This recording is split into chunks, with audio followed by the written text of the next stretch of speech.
질문. 성철 스님은 보조국사의 도노점수를 부정하고 오직 도노돈수를 주장하였는데 어떻게 보십니까? 대답. 이러한 문제가 일어난 것은 오직 증오와 해오에 대한 생각이 서로 달라서 촉발되었다고 하겠습니다. 무엇을 증오라고 할까요? 사실 증오라는 글자는 둘로 쪼개서 봐야 합니다. 증오는 하나의 단어가 아니라 두 개의 단어를 합해놓은 것입니다. 증이란 곧 수행을 가리킵니다. 오는 곧 수행을 통해서 부처의 성품을 깨닫는 것을 말합니다. 따라서 증오란 곧 여러 단계의 수행 과정을 통해서 마침내 부처의 성품 자리를 깨닫는 것을 말합니다. 그리고 해오 역시 해와 오로 나누어서 봐야 합니다. 여기에 해란 부처의 가르침을 다 이해하고서 다시는 질문하지 않는 것을 의미합니다. 더 이상 그는 부처에게 묻지 않습니다. 왜냐하면 모든 의문이 다 풀렸기 때문입니다.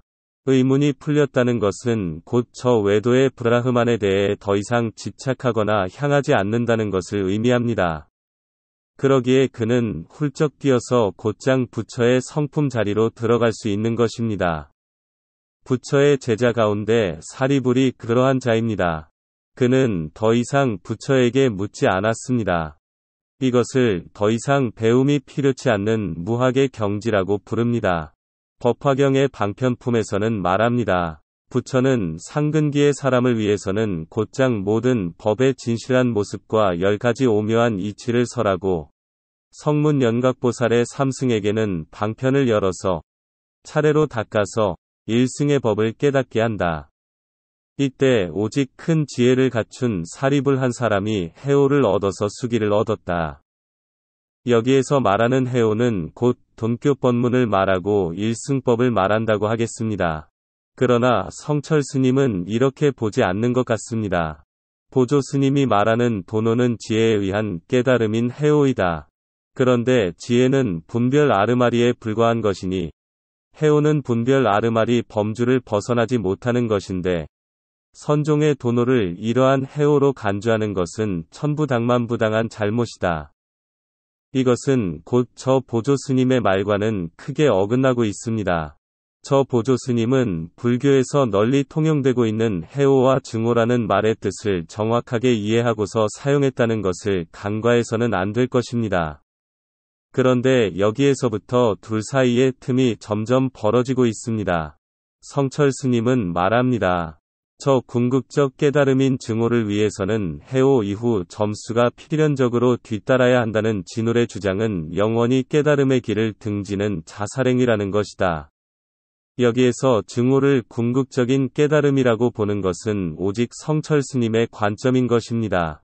성철 스님은 지금 이 증오를 곧 부처의 구견각으로 보고 있습니다. 살피건대 해오의 깨달음과 증오의 깨달음은 둘이 아니라고 하겠습니다.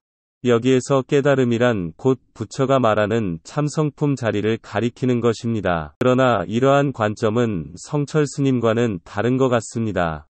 성철 스님은 해오 이후 점수가 필연적으로 뒤따라야 한다는 보조국사의 주장을 정면으로 반박을 합니다. 이것은 별원의 십지보살 단계를 간과한 것에서 비롯한 것은 아닌지 의심해볼 일입니다. 별교는 곧 동교입니다. 이미 구경의 깨달음이라면 돈수 즉 곧장 닦음조차도 필요치 않을 것입니다. 그런데 왜 굳이 도노에 다시 돈수를 붙였을까요? 이미 돈수라고 한 것은 수행의 분상에서 이름을 붙인 것이며 대용의 원육무예를 도모하기 위함이라고 하겠습니다. 여기에서 닦는다는 것은 곧 묵은 습기에 해당하는 극미세번뇌를 닦는 것을 의미하고 부처의 도를 익히는 것을 의미한다는 것입니다. 따라서 돈수라는 것은 곧 도노를 하고 나서 묵은 습기를 곧장 걷어낸다는 것입니다. 마치 천년 동굴에 햇살이 문득 들어오면 습기가 곧장 제거되는 것과 같다는 것입니다. 그러나 얼음은 햇살이 내리쬐더라도 곧장 풀리지는 않습니다. 일정한 시간이 지나야만 풀리게 되는 것입니다. 전자가 도노돈수라고 하면 후자는 곧 도노점수인 겁니다. 이것은 수행자의 근기에 따라 다르게 분류한 것입니다. 성철 스님은 저 해오란 대승에서 말하는 십신의 처음 단계라고 말한 적이 있습니다. 이것은 저 사리불이 해오를 하고서 부처님의 수기를 얻었다는 것과는 크게 대치되는 일입니다. 그러나 만약 해오를 그런 의미로 받아들였다면 당연히 펄쩍 뛸 수밖에 없을 것입니다. 그것은 도저히 말이 안 되기에 누구라도 소리칠 것입니다. 그러나 이것은 매우 유감스러운 일이 아닐 수 없습니다. 저 보조국사는 선의 세계뿐만 아니라 이미 교학에도 깊이 통하였기에 언어 사용이 매우 정교하다는 것을 간과해서는 안 될 것입니다. 성철 스님은 말합니다. 초년에는 선과 교를 혼동해서 도노 점수를 선종이라고 주장했지만 돌아가시기 직전 생각을 바꾼 것이 확실합니다. 보조국사가 교와 선을 혼돈했다고 한 것은 참으로 이해하기 어렵습니다. 오히려 반대로 성철 스님이 교와 선이 서로 회통한다는 사실을 간과한 것은 아닌지 살필 일입니다. 결국 수행에 문자를 세우지 않는다는 것은 참으로 옳지만 이미 보조국사의 저 도노점수 가운데에는 불린 문자의 뜻이 녹아있다고 하겠습니다. 만약 문자를 세웠다면 그건 곧 점오점수라고 해야 할 것입니다. 도노란 곧 어떤 방편도 빌릴 수 없기에 도노라고 하기 때문입니다. 그러나 성철 스님은 도노돈수의 도노와 도노점수의 도노는 다르다고 주장합니다. 다시 정리하면 성철 스님은 보조국사가 주장하는 도노점수의 도노는 곧 십신보살의 도노라는 주장합니다. 그것은 큰 오해가 아닐 수 없습니다. 왜냐하면 보조 스님은 도노에 대해서 아주 분명하게 다음과 같이 말하고 있기 때문입니다. 보조 스님은 말합니다. 마음은 본래 깨끗하여 번뇌가 없고 부처와 조금도 다르지 않으므로 도노라 한다. 부처와 조금도 다르지 않다는 것은 부처의 성품자리와 조금도 다르지 않다는 것입니다. 그렇다고 해도 어찌 부처의 행과 다르지 않다고 하겠습니까? 마음이 곧 부처임을 믿어서 의심을 단박에 쉬고 스스로 수긍하는 데 이르면 곧 마음을 닦는 사람의 해오처가 되나니 다시 계급과 닦아야 할 차례가 없으므로 도노라고 한다. 저 해오에 이르면 이미 계급과 차례가 없다고 말하고 있습니다. 이것은 곧 성품 자리에 관한 한 더 이상 단계적으로 닦아야 할 것이 없다는 것입니다. 왜냐하면 이미 부처의 성품과 같기 때문입니다.